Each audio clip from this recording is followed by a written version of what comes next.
Got the HomePod right here for the unboxing. Could they still? Oh!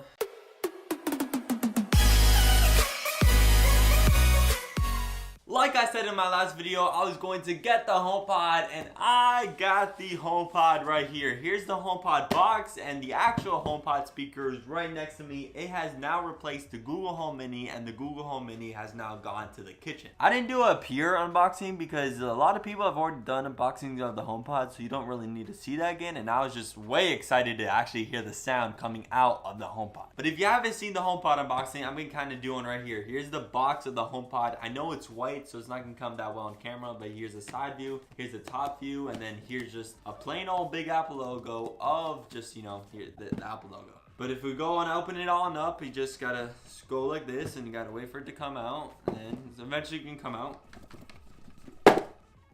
There we go. Literally nothing in here. And then the HomePod literally sits right here. And let me tell you, the HomePod is very extremely dense. That thing is heavy. So when you just pick it up at the store, I mean, I'll tell you about that in a second. But when you pick it up, that thing is super heavy. That weighs down the table for sure. Then when you continue the unboxing, you're invited to the HomePod right here. So you take that out, and then here's the power cord. You take that out, and then you're just plugging the HomePod, take out your phone, and you're all ready to set it up. But if you want to go more inside the HomePod box, here you go. You have the Apple sticker. No, it just says HomePod right here. Here's the quick start guide. I already know how to set this up. And there you go. Here's that one Apple sticker. Because normally you get two with the iPhones, but with the HomePod, you get one. Let's put that all back into the corner because I have like 100 Apple stickers. I don't need any more of these. Now we could put the case back on. But like I said before, you literally just plug in the HomePod, take your iOS 11 or 12 beta device out, which is an iPhone, because you cannot set up the HomePod with an Android device. Apple has completely locked it down in their own ecosystem. But you just put your iPhone right next to the HomePod, and since the HomePod has the W1 chip, it's a very similar experience to opening up the AirPods, practically the same pairing experience there. Plug in the HomePod, take your iPhone right next to it, and just click get started. That's it. But if you're looking to buy a HomePod, I'll say it's generally a great time to get in on a HomePod. Not only is the software going to get better over time with Siri, I'll talk about that in a minute, but the HomePod costs $300 right now at Best Buy. That's right, $50 off from the Apple original price. I think $300 for the HomePod is an amazing deal for the sound quality you get out of that thing. And Apple has to pay like around $260 for the whole manufacturing cost of that. So $300, that's a pretty darn good bargain. But talking about my first HomePod impressions,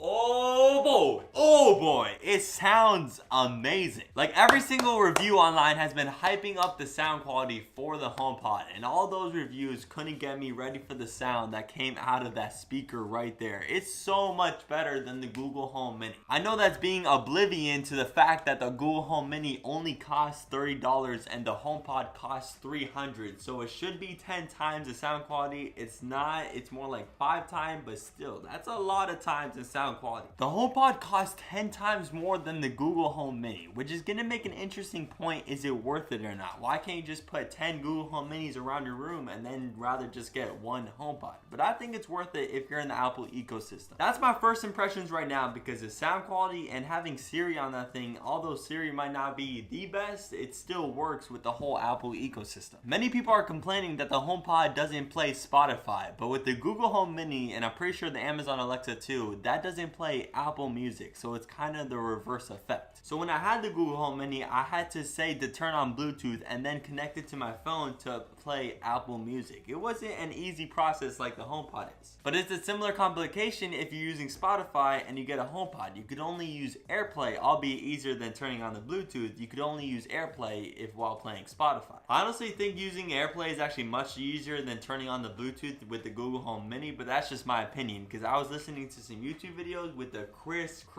HomePod audio. Before we get to the overall sound quality and the assistant that's inside the HomePod, Siri, I want to first talk about the design. Apple in the keynote about a year ago said that they've been working on the HomePod for years, and you could definitely tell by the whole hardware design of it that they've been working on it for a long time. Because what I have heard of the HomePod and what the reviews have been saying online of it, the HomePod is probably the best sounding smart speaker out there. But getting back to the design, it has this nice mesh fabric all around it, which just feels great and actually looks very modern too, kind of looking like the Google Home Mini. Also, I haven't said this yet, but I got the HomePod in white, not the black version, so I think the white looks better to be more modern because it matches all the marble around my house. Another thing that's great about the HomePod design that I think is very underrated is the touch display on the top of the HomePod that you could just like double tap or tap and just triple tap or even bump up or bump down the audio, and the little Siri waveform looks so good. I know I'm obsessing over the little details, but the Siri waveform and all the different colors that it shows on the top of the HomePod just makes it look so modern, and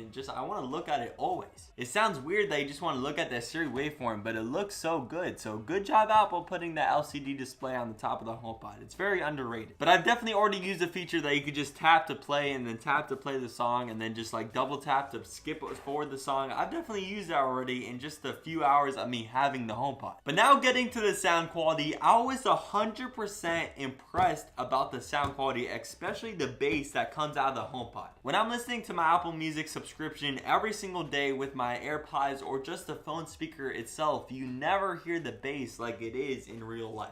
And when I'm talking about real life, I'm talking about the bass that comes out of the HomePod right there. You just feel the bass. You just feel the music all around you, and you're just kind of giving the music a hug. The sound of the HomePod, even at 100% volume, does not lose any clarity at all. When you start to hear the Google Home Mini, you could start to see it stretch its volume at 100%. I know the price difference is tenfold, but the sound quality is completely different. The Google Home Mini kind of gets a little wacky at the 100% volume, but the HomePod stays defiant in the volume and the bass. Oh, the bass is so good. If you've never heard the HomePod before, you're practically missing out in life, especially if you're in the Apple ecosystem, because that would probably persuade you to get this product. Apple's only sold around 700,000 HomePods, and that's nothing compared to the amount of iPhone X's they've sold, around 100 million. So yeah, HomePods aren't selling that well, which is understandable because the HomePod is priced at $300, $350 if you don't go to Best Buy right now. So people don't really care about the quality that much, and they just want a little smart speaker, which is definitely fair. And for $30, the Google Home Mini has amazing value. But for me with the Google Home Mini, I wasn't feeling the music. I wasn't developed in the music. My mindset wasn't the music. But with the HomePod, I'm feeling the music all around me, and that 360-degree sound is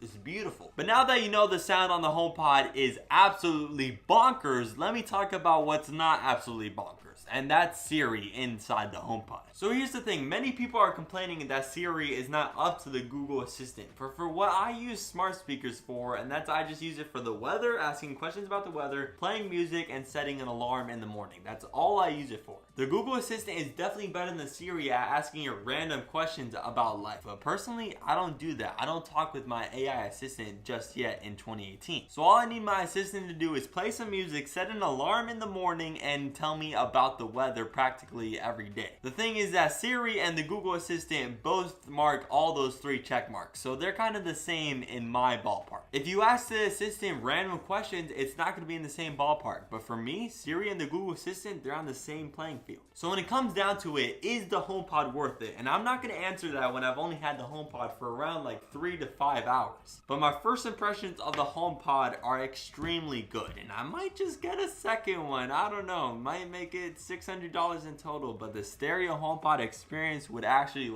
probably blow my mind. The HomePod is a wonderful product from Apple that completely gets overlooked. Most people don't even know about the HomePod existing. That's sad. But if you are in the Apple ecosystem, meaning that you have an iPhone and are subscribed to Apple Music, you could also have Spotify, but that won't work out as well. You should definitely look into getting the HomePod because so far, it's definitely a great product. But thank you to all my subscribers for watching, and I'll see you in the next one for another technology news update.